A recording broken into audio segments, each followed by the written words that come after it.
Hello, everybody. Welcome to the Catching Up After College podcast, Season 2, the first episode. We're catching up after college on the lessons of life lived by leaders. We're a safe space grounded in grace, and our aim's always to aid. We may be postgraduates, but we're never post-learning. I'm Isaiah Brown, your host, and thank you for tuning in today. Today we have Mr. Josh Palasz here with us. What's going on, man? What's up, bro? Good to see you, man. Yeah, what's going on? Not much. Excited to be here with you. Yeah, pretty pumped, bro. You've been crushing it, so I'm honored that I can be here and catch up with college. Cool, catch man. Up after college. Sorry. Oh, okay. I'm sorry. I kind of butchered that right there. Catch up after college. Yes, sir. 4 words. There we go. Got it. Yeah. So you're making history. You're the first episode of Season 2 and the first video episode. It's going to be. Oh, this is a video episode? Oh, shoot, dude. Yeah. I didn't know this. So, oh, man. So you okay, should have cleaned up your room. I should have cleaned up my room. Oh, God. I could have done my bed at least. Nah, it's all good. But oh, yeah. boy. Here we go. Cool, man. So you want to tell everybody where you're from and where you're living at right now? Yeah. Well, I'm from Milwaukee, and I moved around. I was in San Diego for about 6-7 years, Australia for 3 years, Texas for like a year, and I am back in Milwaukee. So, yeah, a bit of a journey, but I'm back. All right, man. So we're going to do a quick game. You're going to have to sell Milwaukee to me. You're going to have to convince somebody to move there. All right. So I'm going to ask you 3 questions about this state, and you're just going to try to convince one of the listeners to move there. Sound good? Okay. What is one fun thing to do in Wisconsin that's unique to anywhere else? I guess going and getting cheese curds. I'm not a big fan of cheese curds anymore, but I don't think you can get cheese curds anywhere else. Can you explain what that is? It's just like, I don't know, it's just a small little block of cheese that when you chew on it, it kind of squeaks, and it's really tasty, but now your boy went vegan a while ago, so I don't be eating that cheese no more. Okay, cool. You're farting less, I'm guessing. Oh, baby, come on. We don't talk about that on the air. Cool. All right. So what's one aspect of life that would improve if one were to move to Wisconsin? Okay, so if you move to Wisconsin, you will get one drastic change depending on where you're moving from. You get 4 seasons, and 4 extreme seasons you will get. You will get a lovely spring and a lovely fall, a lovely summer. But with all that, you get a horrible winter. And the horrible winter takes about 5-6 months of your life. So everything besides winter is great. So if someone were to move to Wisconsin, if you liked 4 seasons and you liked winter, you would love Wisconsin. That's a great way to look at it. I guess so. So which team in the state is most likely on its way to winning a championship? Oh, come on. You already know, boy. I know what you're Milwaukee Bucks, baby. Yeah. Woo! You know it. Yep. Okay. Cool. All right. We got robbed. Corona robbed us, too. We were on top. We still are on top, but, like, dude, historic season on the way, and we got robbed. But we get it. Yeah, you're going to play in the bubble, right? Yeah. Disney World. So, yeah. Okay. All right. Mm-hmm. Yeah. And most importantly, what's the best coffee shop in Wisconsin? Oh, it's a quick one. So Pilcrow, they are a roastery, and they also have a small coffee shop, but they wholesale coffee beans all around the country and maybe the world. I don't know. But they have a coffee shop called Interval. It's like, woven together. They're one coffee shop essentially, but it's the best. They do really good nitro coffee. They got some really specialty coffees that they come in pretty regularly, and they're awesome. They won competitions nationwide for a cold brew for espresso. They got some pretty good baristas, and yeah, it's pretty dope. Interval, Milwaukee. Okay, what do you order there? I usually get a cortado with oat milk, and then I've been doing an espresso kick for a while. I just like getting small little espressos because I make coffee at home, and then I don't want to drink a full coffee later in the day. Or if I want to get 2 coffees later on the day, if I got like coffee meetings or whatever, I'll just hit up an espresso, and it's just soothes my soul. Okay, cool. Yeah, boy. So you're an addict. I'm not an addict. I'm a connoisseur. Oh yeah, Coffee that's connoisseur. better. I like that. Yeah, cool. Mm-hmm. But if I don't have coffee, I start acting funny. So. Oh yeah. Yeah. So maybe I am an addict. Who knows? No, it's cool. No worries. But you already said where you're from. Now, can you describe what your life was like before you went to college? Yeah, boy. So I didn't go to college until I was like 23 or 4. So I was in the Marine Corps for 4 years. And then right out of the Marine Corps, I decided to stay in California and ended up going to a community college for recording arts. But before that, so I was in the Marines, and I was also serving at a church and like doing kind of like youth pastor type stuff. And while I was there, I kind of just realized that I just, want to change, I want to learn a little bit. I also wanted to use my GI Bill because the VA was giving me some money to go to college, and so I didn't want to work. I was lazy. Yeah, kind of. But it got me into college, so yeah. Yeah. Can you describe what the military was like? Oh man, that's a big question. That's a big question. Mm. The military, yeah. So I went in when I was 18 years old, left Wisconsin, and then went to California for my boot camp, and was there boot camp was like 3 months, but then I was in California for about total of 4 years in the Marine Corps. It was good. I was technically a diesel mechanic. I wasn't all that good at being a diesel mechanic. I learned enough to get by, but it wasn't like a passion of mine. And it was literally just a job, but I liked working with the guys. And so I ended up learning a little bit of, how to fix trucks and how to make things happen and make things roll. But yeah, so I did that. And then I also was a chaplain's assistant. So it was a really neat opportunity that I got. Pretty much the chaplain that was at our unit was in the Navy, and he didn't have a Navy assistant. So he ended up asking if I wanted to do it. And so we ended up deploying. And I was his like bodyguard and his kind of just his assistant, just helping him out with whatever he needed, traveling around and giving moral support to people. And yeah, just doing like church services overseas. So it's kind of dope. Okay. So yeah. So you say you're the military. You want to say what part of the military? Like Marine Corps. Yeah. Marine Corps. Come on. Gotta say USMC, baby. Hoorah. What's one thing you learned there that you still use today? Oh, okay. Man, so many.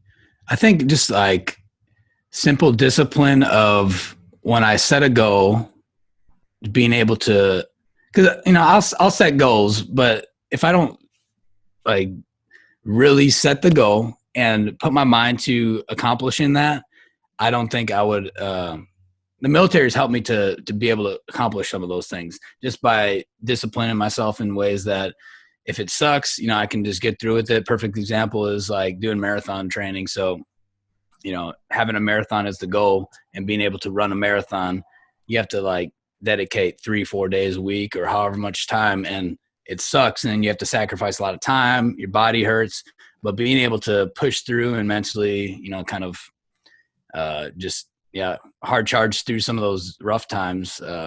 It's super helpful. And I think the Marine Corps definitely helped me through that, through boot camp, through going overseas and doing some of the trainings that we've done and just dealing with crappy situations. And so I think that's probably it.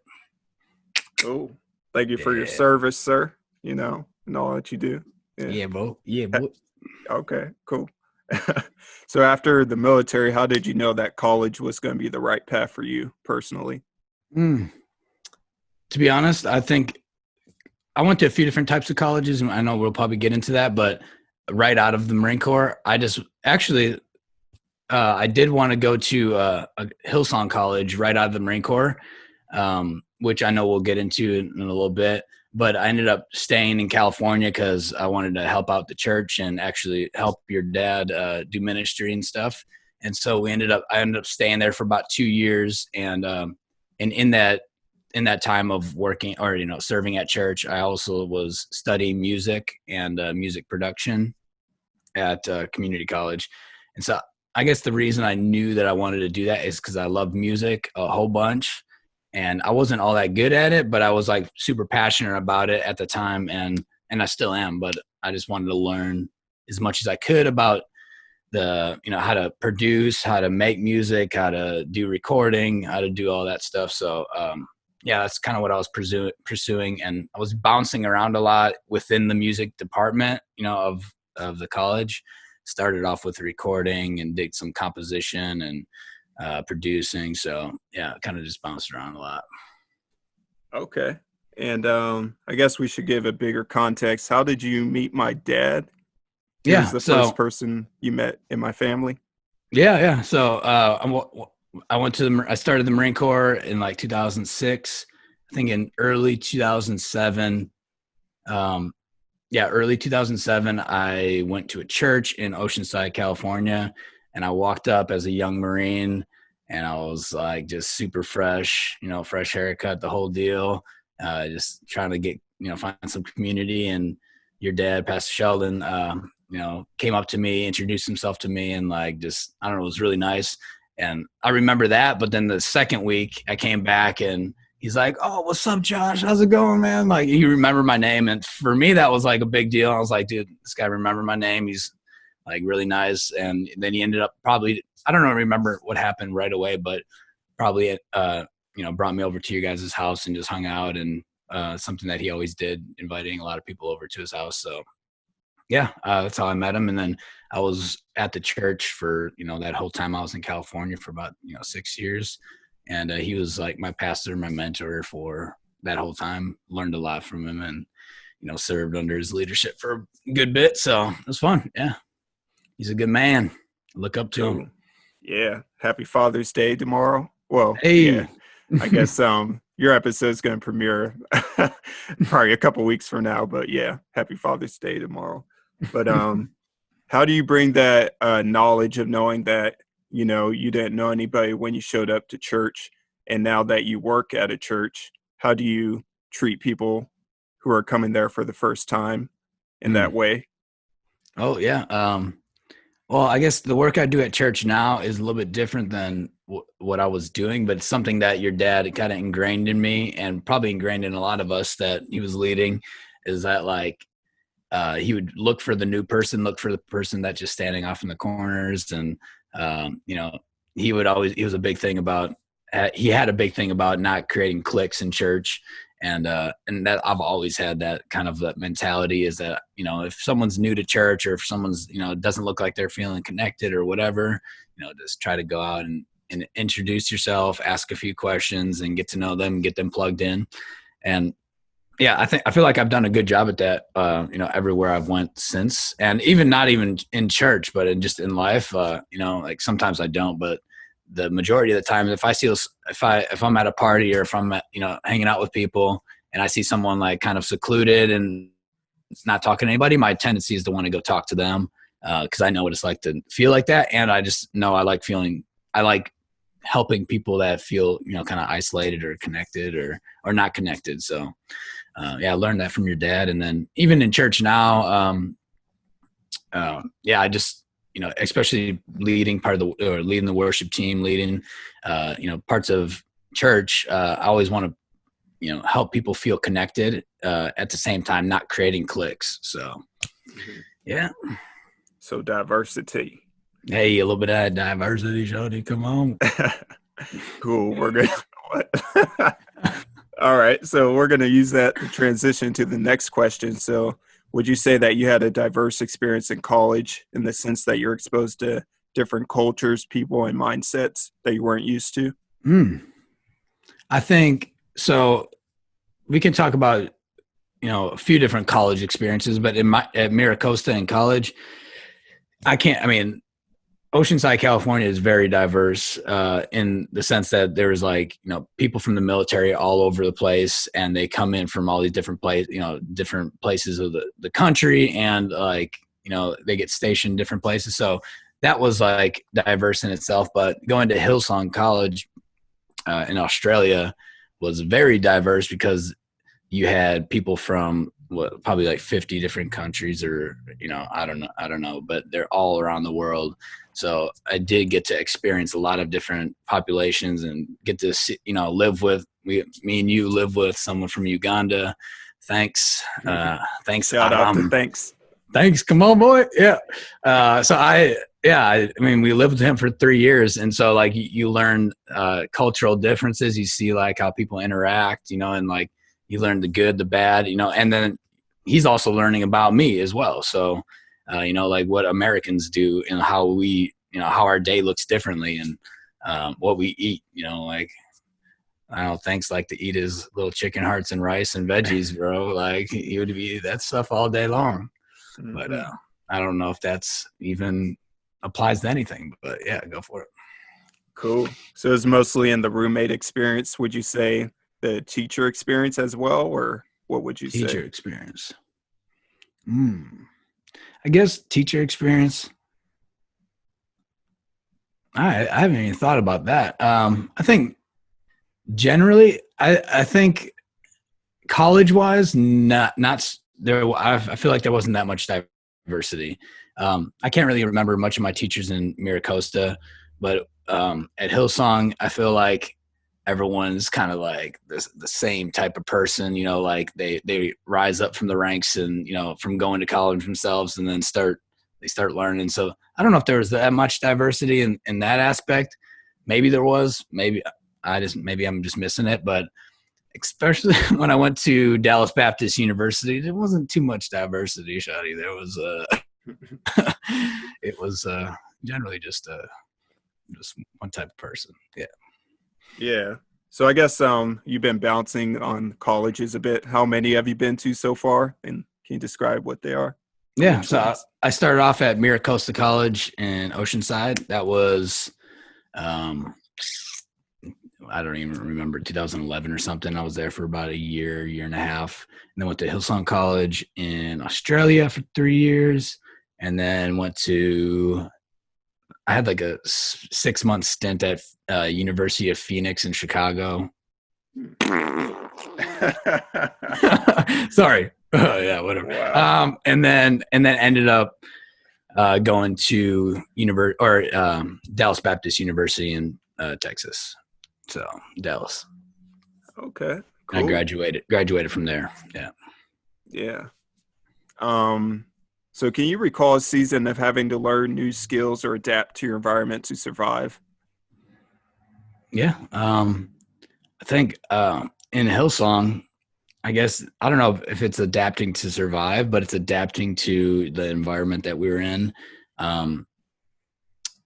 And so I guess this is the biggest way I had to adapt, is that I had to realize that I wasn't all that I thought I was. So if that makes sense, like before I went to Hillsong College, I was like, leading, parts of church, leading like little groups. And I thought I was like, the bee's knees at the top of my game or whatever. And then you get to Hillsong and you have all these people from all around the world that are super talented in everything they do. They know so much, really, gifted musicians, singers. And for me, it was a shock because I thought I was like up there, but then being exposed to all these amazing, talented people really kind of shed light that I wasn't all that I thought that I was. And so it was a journey of like just humility and not like, I don't know, just, I guess a journey of humility. Cool. And I know we can't talk about Hillsong College without talking about a certain play you were in. Oh, God. Arm stretch wide. You may recognize him. Yeah, he played a certain someone. You want to explain that whole journey? Yeah. Actually, this is part of my journey that really catapulted me into what I do now, which is weird. I don't know if you want to get into, but I played Jesus. I had long flowy locks, and one of the leaders at Hillsong College asked me to play Jesus essentially in a college, and I was like, nah, bro, I don't know, and ended up doing it for 2 years in a row. Had a great experience doing it. I had to learn a lot of just, I wasn't really that good at acting or anything, but just, I don't know, being exposed in front of, thousands of people is very, I felt very vulnerable, and it wasn't my strong suit. So I had to learn how to just go through elements like that, memorize lines. Yeah, I don't know, be okay with failing at times. And so I learned a lot, but it was, dude, I played Jesus. My shawty.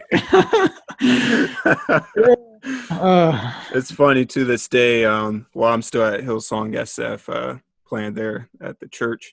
So when I describe Josh, they'll be like, "Oh, is that Jesus?" Oh my God. It still comes up. Like, yeah. That's a long time ago. People, let it go. Yeah. Let it go. Let it go. Nah. But what has been the biggest roadblock or hurdle you've had to face since graduating college? Oh man. I think the biggest thing is, and I actually can tie this back into the whole Jesus play thing. It's just finding your career. I graduated from Hillsong with pastoral leadership type thing, and then graduated from Dallas Baptist with communication. But really, I used them both, but it's not really the path that I'm on right now. And so I guess right after college, I had to figure out really what I wanted my career to be. And one thing for me is that I really have to be passionate about what I do. If I start losing passion for something, I start looking for different options. And not everyone does that, but for me, I don't know what it is, but I just have to have that drive to want to start working on something, to want to, spend time doing it. So I've kind of found a niche in what I do now is that I do a lot of video editing. I do a lot of freelance videos, wedding photography and wedding videos. So that all stemmed, my career, what I do now has all stemmed from kind of that Jesus play, because I got to see people, filming me and doing all the production and all the editing, and kind of watching, cause we did 2 minute, 3 minute long, little clips of movie clips. And that stuff all fascinated me so much. And I took away from that once I left Australia, that I was like, man, I just want to learn how to do video. I want to learn how to do editing and photos. And so I guess that kind of catapulted me into what I do now, which I spend most of my time doing. So. Yeah. And playing that famous role that took a couple months of work, I'm sure. How do you stay passionate about long-term projects? Ooh. How do I stay passionate about long-term projects? I guess in the sense of, in my life, I actually look at it in spurts. So I get passionate about something, and you know this about me. I get passionate about something, I go super hard to the wall, and I'll buy everything I need to buy for it to make it happen. And then, I end up losing passion for it, and then I try something else. And it's just been my lifelong journey of learning how to, I don't know, just take something that I'm really passionate about, go hard, and then move on to the next thing, and feel okay doing that instead of feeling guilty. In the beginning, I really felt guilty a lot of times when I was, spending so much money and time and learning something new, and then I just lost passion for it. And I felt guilty. I'm like, man, what's wrong with me? But with age, my shawty, I'm 32 now, I'm getting up there. So with age, I have realize that it's just who I am, and I like different things. I like changing things. I like changing my scenery. I like moving. So it's okay now. Cool. I don't know if that answers your question, but that's what you get. Okay, I'll take it. But yeah, as a 32-year-old man, just loving what he does, what's been the biggest surprise of adulthood so far?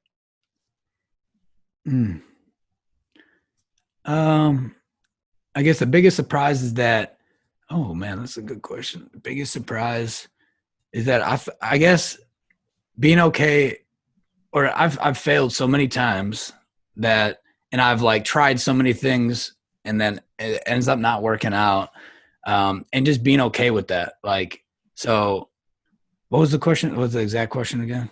What's been the biggest surprise of adulthood so far? Oh, I guess just all the challenges you have to go through. Like it's, you think after you graduate college, you're just going to get a job and then that's your life. And then you just move on from there. But really life is just comes in like segments, like you're doing this. Oh, 2 years later, you start changing, you try something else out. At least for me. And so I kind of picture life just being one set way, and it's came in a completely different package. So, okay. And I know you touched on it before, but can you explain again what you do for work right now? Yeah. So I do a few different things. Currently, I'm working at a church as the creative director. So I'm overseeing all of the worship, production, videos that our church puts out, and it's Mixed Church in Milwaukee.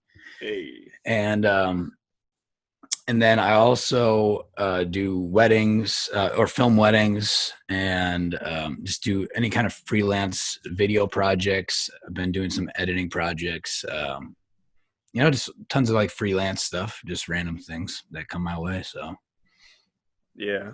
Okay. Are you cool to talk about current events of 2020, or do you? Yeah. Okay, cool. So, you would say your main job is at Mixed Church. That's like your main thing right now.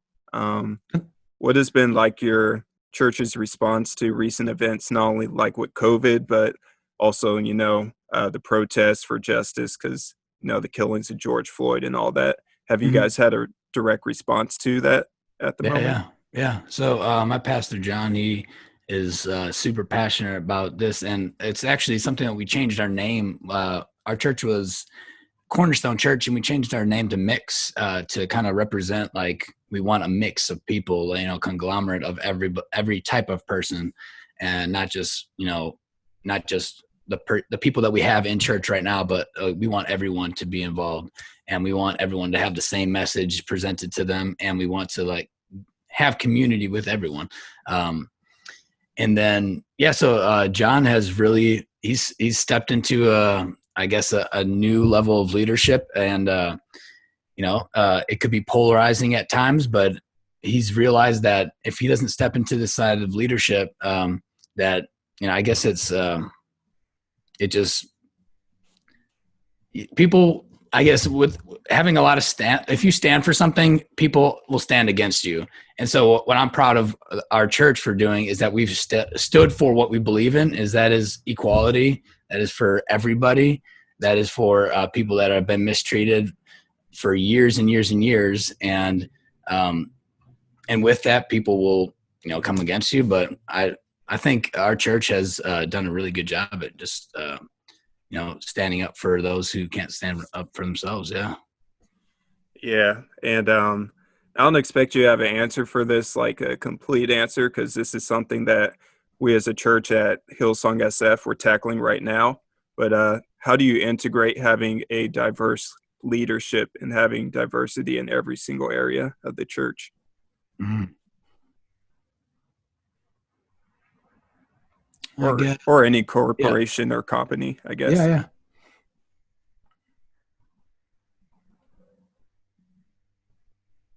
I don't know. I think it all stems, this is my personal stance, is that like it stems from your heart and how you view people. So if you're just going to hire a black person just because he's black, that does no purpose. There's no purpose in that. But if you change your heart and you see somebody for who they are, you're going to see that black person is the right person for the job. So like, or, that Asian lady, or that, instead of just hiring for hiring's sake of hiring diversity, you hire because you've had a change in your heart towards the people that you look at, and you would realize that there are so many talented and capable people all right among you that that you just have to give them the opportunity or hear their voice. So I think that's kind of the way I see it. Cool. And the audience may be wondering, why am I asking, a white guy about diversity questions, but I think it's important that we all, have an opinion on this and we all try to head in that direction. And the fact that you, Josh, you have a lot of diverse friends, they're not all the same color and they all don't look the same. I think that's why your perspective is really important on this issue at the moment. Yeah. But you want to give us 2 benefits to having diverse friendships? Oh man, yeah. So first off, like my family is my family. So my family here is all white, like we're family. But like you and your family is also my family, and you guys are all black.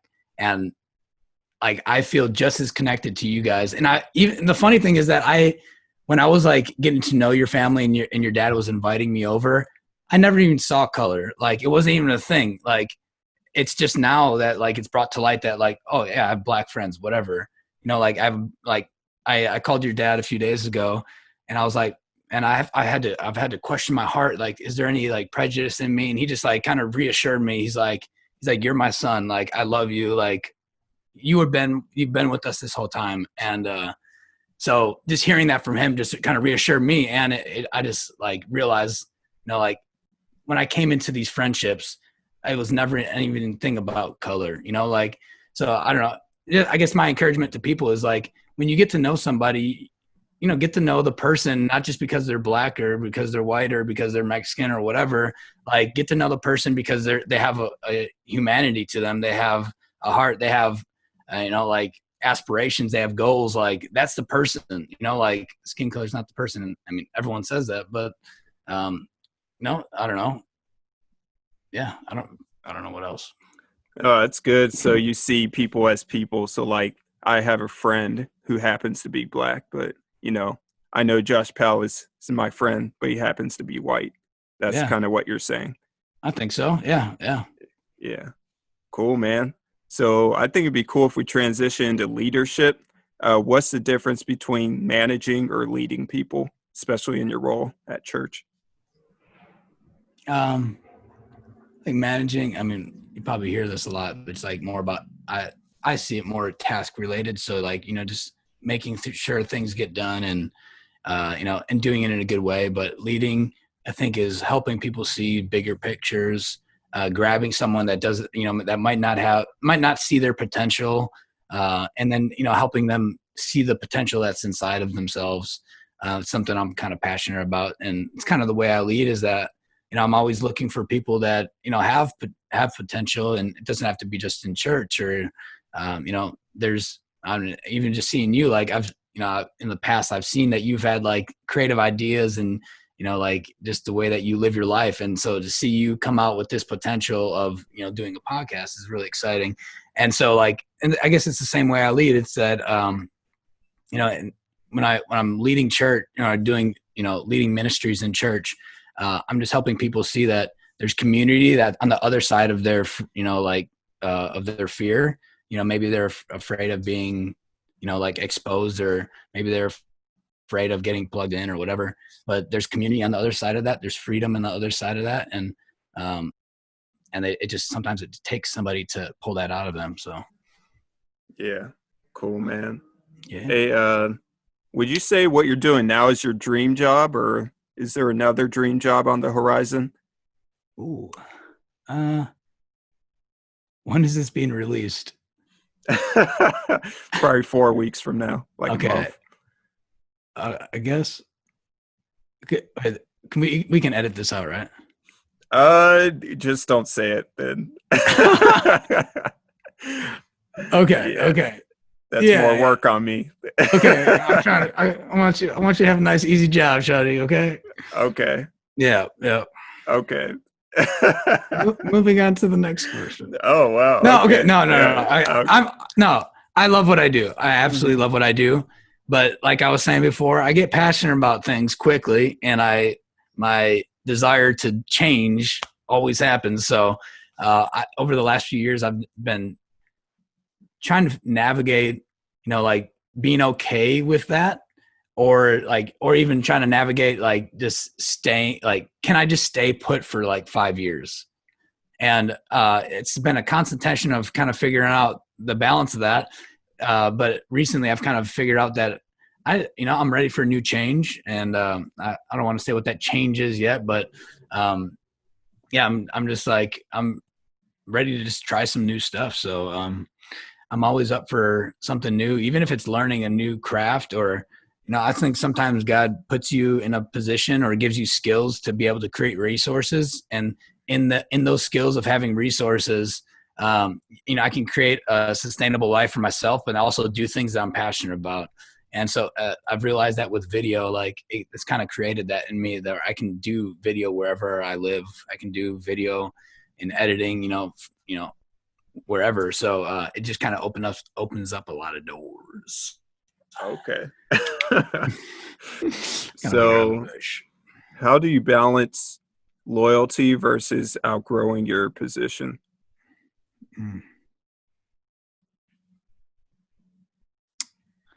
Oh man.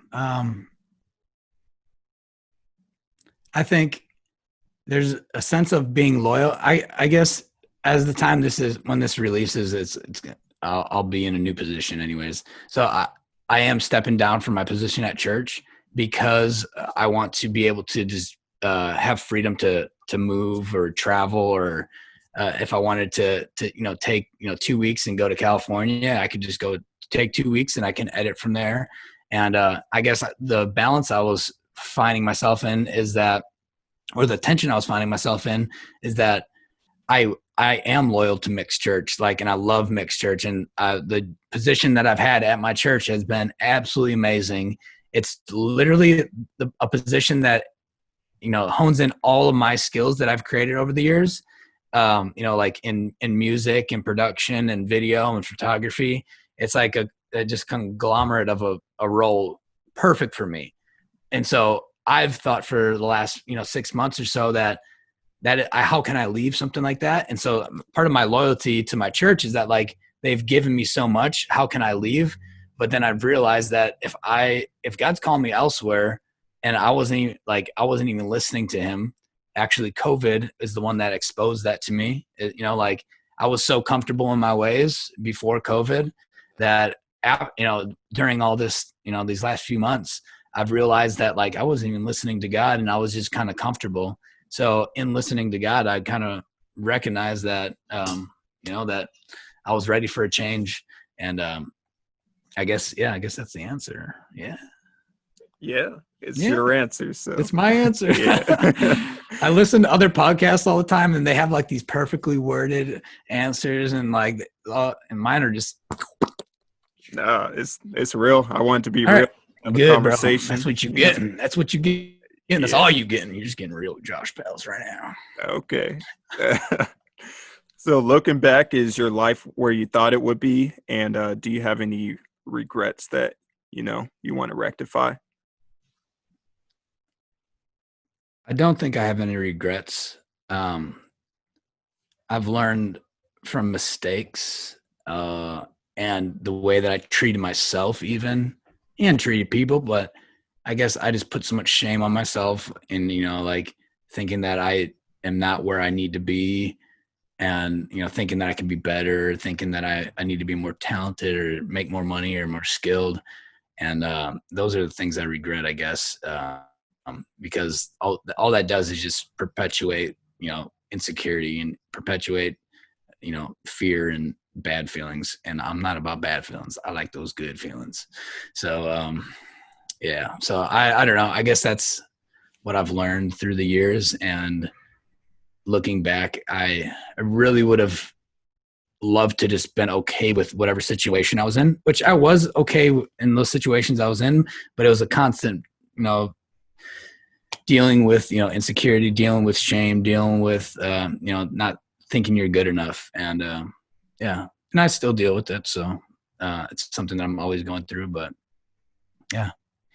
Cool. And the reason I ask that is not to make you feel bad, but for the listeners, maybe they're younger than you and they don't have to recreate any mistakes you made in your life. They can just avoid it. So, yeah. Well, I guess speaking into that, if you are listening and you're younger, if insecurity is something that you struggle with, and, comparing yourself to others and comparing your situation to, someone that you see on Instagram. It's just not real. And it's seriously the worst thing for your emotional health, your spiritual health, and just getting off Instagram for a little bit, getting off social media and just kind of seeing life from a new perspective away from the phone is super important, and it's needed. So yeah, it's very wise. Yes. Okay. So name your top 3 influencers in your life. They could be famous or not. I think your dad is one of them. Something about your dad, his passion, the way that he is, he's a connector of people. I just look back at the years in California and how every Sunday we had people over. We were playing basketball. We were playing ping pong, playing games. Just always, and it was just always a random mix of people. So many different types of people, not just one type of person. I learned so much from him, and it's something that it's like changed me. So when I have a family one day, when I am doing that type of thing, inviting people over to my house is going to be something I do for sure. And that's what I learned it from. And then there's a guy, Sean Bowles. He leads a lot of different types of ministries, but he's from LA or he lives in LA and Hollywood, I think. And he, his main thing is like kind of making the prophetic normal. So the prophetic and like prophets and all these different types of things in the past have been kind of like skewed. The perception of them have been skewed because of, one or two or three, or maybe even a lot of prophets that were doing things that were really outside the box and stupid and, maybe just taking money or calling out sin in people's lives. And what Sean Bowles has been doing and does it in such an amazing way that he kind of just makes the prophetic normal, that it's all about loving people and God will speak to you because he loves that person. He'll speak to you about somebody because he loves that person. And he just kind of breaks that down in a really easy way. And I don't know. It's really helpful for me. So, and then the third person, I thought of 2 people. I didn't think of the third person. I don't know. A third person. Those are the 2 people I thought of. Sorry. That's cool. Do what you got to do. Yeah. I'd rather you be honest than just come up with something, Yeah. It's not. But we talked about habits you developed in the military that you still use today. Do you have any habits that you developed in school that you still use today? Yeah, I think at Hillsong College, we learned a lot, and we had talked a lot about just spending time with God, like, call them devos, like just spending time with God and letting that, from that place of your life, allowing that to like influence everything else that you do. And so it's something that I've always done, waking up in the morning, spending time with God, and it's changed over the years, but it's something that I've always, stuck doing. So yeah, spend time with God. Cool, man. And we're going to start to bring this thing to a close. Are there any books, podcasts, or music, any learning resources you're consuming right now? Yeah. So Sean Bowles, the guy I was telling you about, he has like tons of books. One, like Exploring the Prophetic, God's Secrets, Translating God. But he just started out with this online mentoring platform. And so I'm like 5-6 weeks into it. It's like, he's got e-courses. He's got like every week has tons of different types of stuff. He brings in different people to have like different prophetic voices. And you can ask him questions. You can get dreams interpreted, all these different like cool things. And so I've been doing that. I've been trying to read some World War II books, because me and the roommates have been watching some like World War II stuff, different documentaries and films. And so I'm starting to read some books on that. I'm usually reading spiritual or like video related books. And so reading a historic book or a history book is a little different. So it's taking me a little time to get going, but that's what I'm currently reading. Yeah. Cool. And you learning any new skills while in quarantine? Yes, I'm learning how to play the piano. So I started January 1st. I played the piano for about a year or two, about 6-7 years ago. And then January 1st, I set a goal of learning it. So I've been learning keys, practicing probably, 5-6 times a week, messing around. Yeah, it's been fun. Got a lot of time to do it, so might as well. Exactly. And this is a 2-part question. If there is one thing you could ask your future self, what would it be? And if there's one thing you could tell your high school self, what would it be? I guess to the first question, what would I tell my future self, or what would I ask my future self? It would be,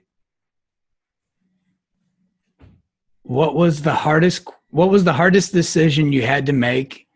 And what was the hardest decision you had to make, and what was the outcome? Yeah. And then what I would tell my high school self? Yeah.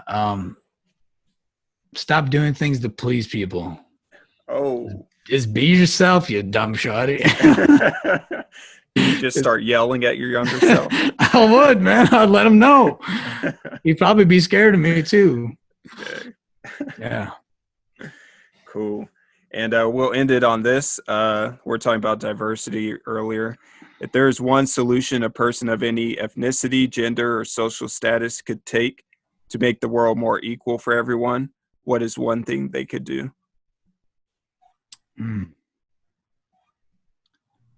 To be honest, if you're not a spiritual person, hear me out.